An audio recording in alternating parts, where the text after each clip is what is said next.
Raul Lemos bereaksi soal aksi Krisdayanti duet dadakan dengan Anang Hermansyah nyanyi lagu cinta yang ikonis dalam konser semesta di G Expo Convention Center and Theater Jakarta pada Sabtu 5 Agustus 2023. Kepada jurnalis, Raul Lemos mengaku tak sempat melihat karena mengantar tamu keluar. Setelahnya, ia menyebut duet dadakan Krisdayanti dan Anang Hermansyah bukan ide pribadi KD. Aku nggak sempat lihat soalnya aku ngantar presiden keluar.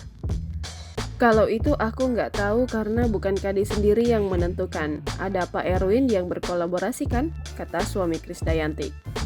Melansir dari video wawancara di kanal YouTube Intens Investigasi pada Minggu 6 Agustus 2023, Raul Lemos mengaku tak masalah melihat Krisdayanti kolaborasi dadakan dengan sang mantan. Gak ada masalah, kan mantan. Kok mantan dijadiin masalah? Sudah mantan jadi masalah? Ujar Raul Lemos. Ia juga merespon opini publik yang menyebut keluarga besarnya kini harmonis.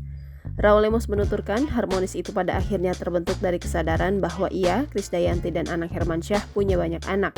Mereka semua berhak mendapat cinta kasih orang tua. Kalau dijadikan inspirasi, alhamdulillah. Kita itu berusaha untuk baik, namanya kan kita punya anak semua kan. KD dengan Anang punya anak, aku dengan mantan istriku punya anak, urainya. Berawal dari kesadaran ini, Raul Lemos, Krisdayanti, Anang Hermansyah, dan Ashanty berkomitmen menjalin silaturahmi sebagai keluarga besar. Komitmen itu terjaga hingga kini. Pengusaha asal Timor Leste itu berharap silaturahmi dan keharmonisan yang terjadi antara keluarganya dengan Anang Hermansyah tetap solid sekaligus menjalar hingga ke anak cucu.